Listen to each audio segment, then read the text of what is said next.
Hello, everyone. Hello. Welcome back to another episode of the Relationship Atlas podcast. It's a podcast designed to help you map out and walk the terrain of your intimate relationships.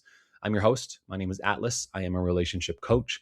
And my goal today is to help redirect your focus on how to make impact or change in your relationship. Traditionally, the model that we often take is going directly towards our partner, trying to change their behavior, trying to change who they are and what they do. And that often comes with a lot of frustrating approaches, a lot of demands, a lot of me versus you.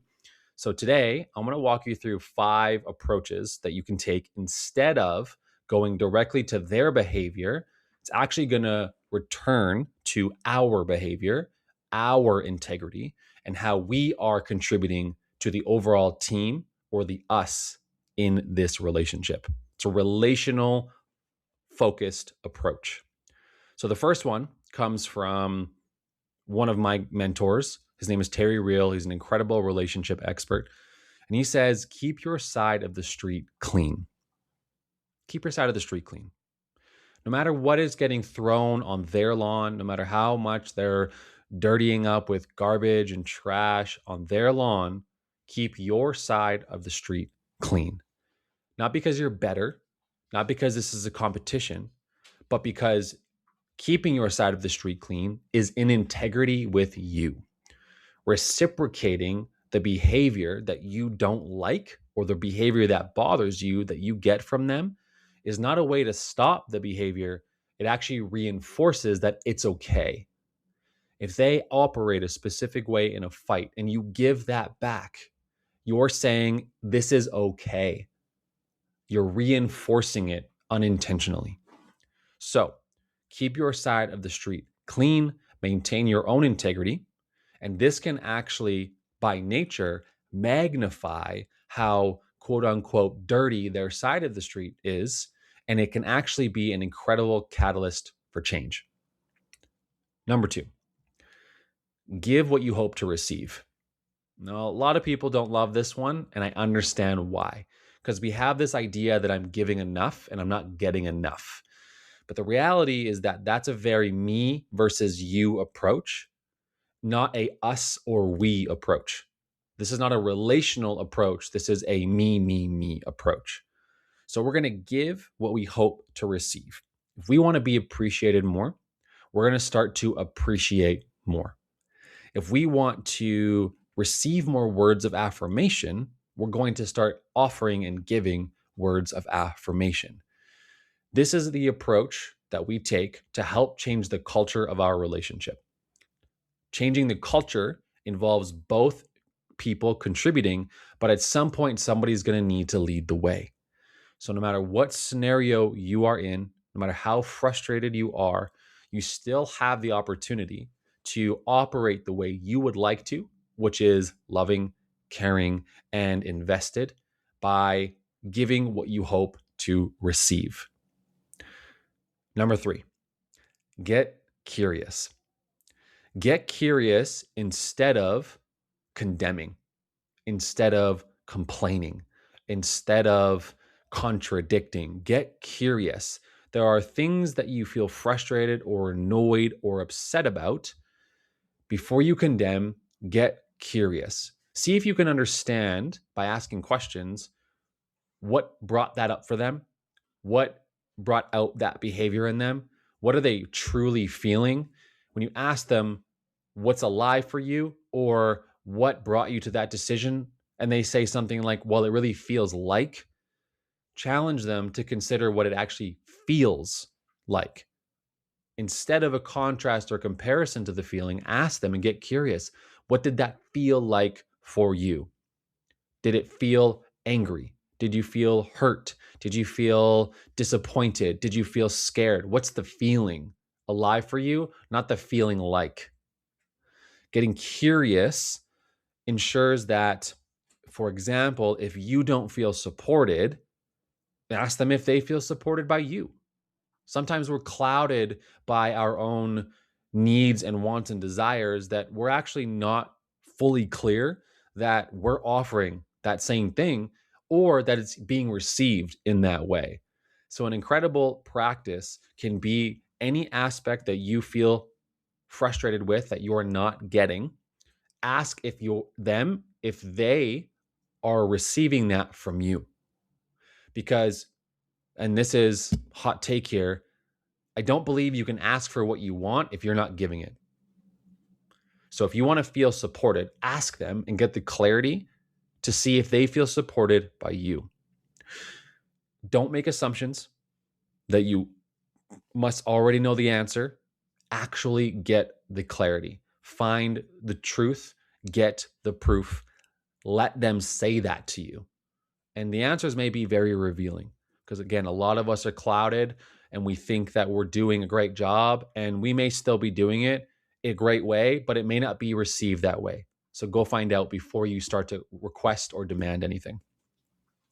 Number 4, learn to be okay being disappointed.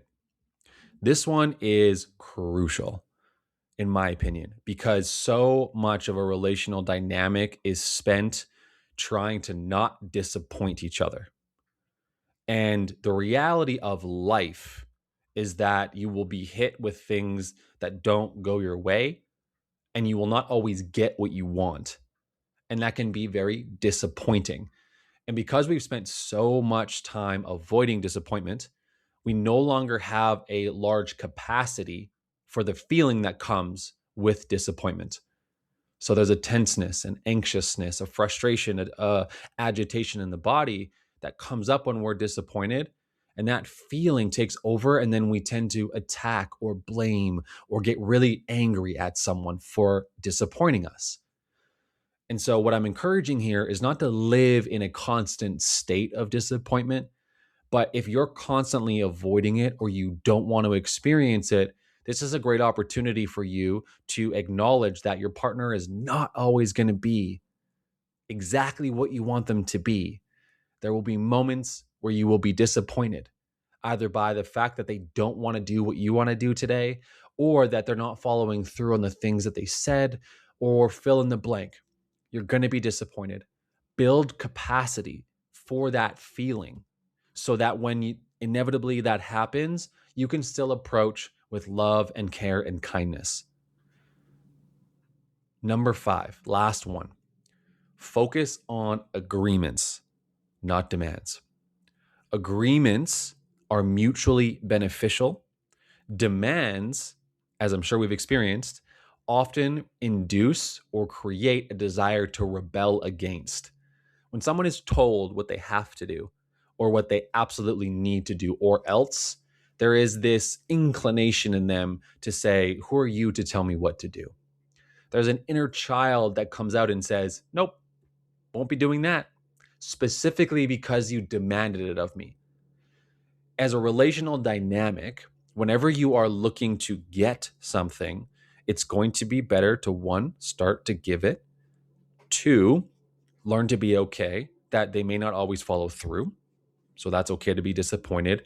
And 3, just simply create agreements together on how your relationship is going to operate.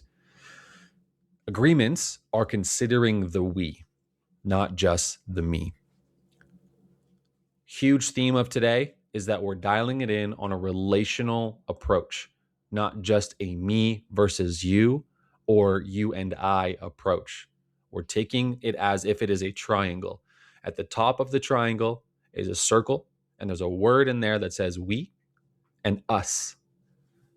Down on the 2 corners of this triangle is you and me.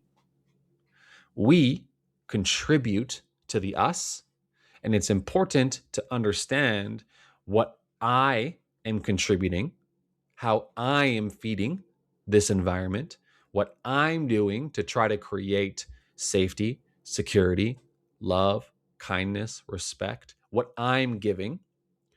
And my hope is that we make agreements that we end up both giving. So an agreement example is I agree to not explore relationships outside of this one.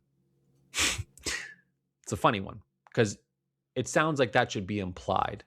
And yet infidelity is an incredibly common challenge relationships face.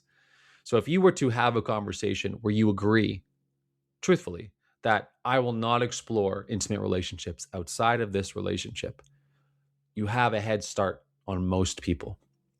You can follow that up with, if I start to notice that I am desiring to do that, or that I think I may have accidentally or unintentionally done that, I want you to know that I'm not just going to walk away and I'm not going to pursue it any further. I'm going to come and talk to you, and we're going to have a hard conversation about it, because I may not know what's truly happening.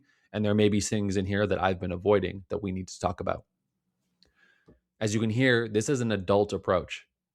This is taking a step up in our maturation and saying, I will no longer operate how my parents operated or how my teenager or young adolescent self operated. I'm maturing into a relationally focused person that considers something bigger than just myself. That's the goal of today's episode, is to consider that while you want your needs met and you want to demand it, and you want to go to your partner and say, you're the problem and you're not doing this, and why don't you change? Pause, take a breath,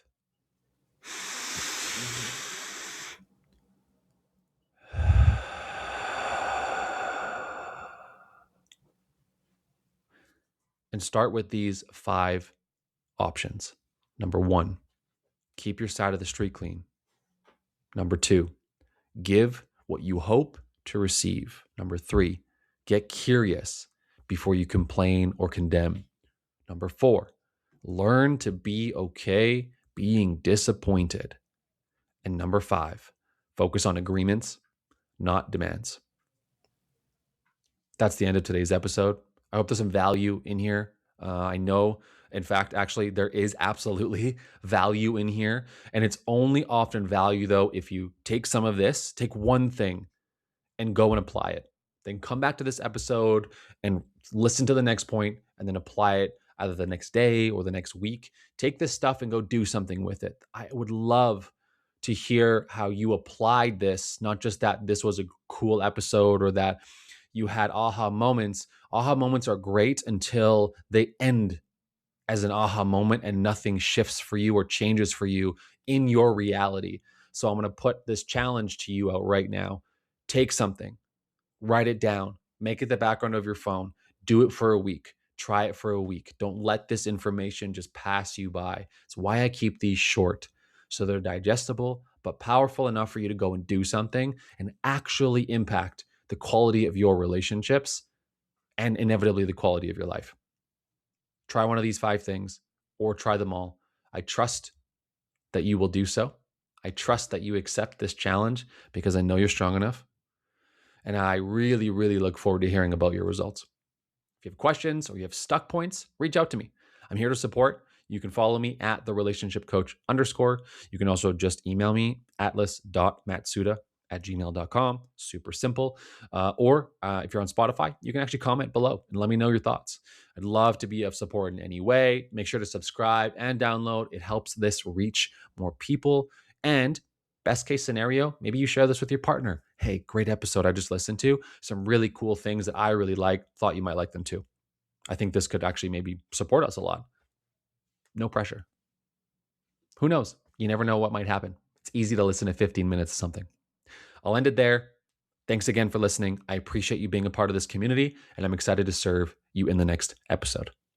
Have a great day.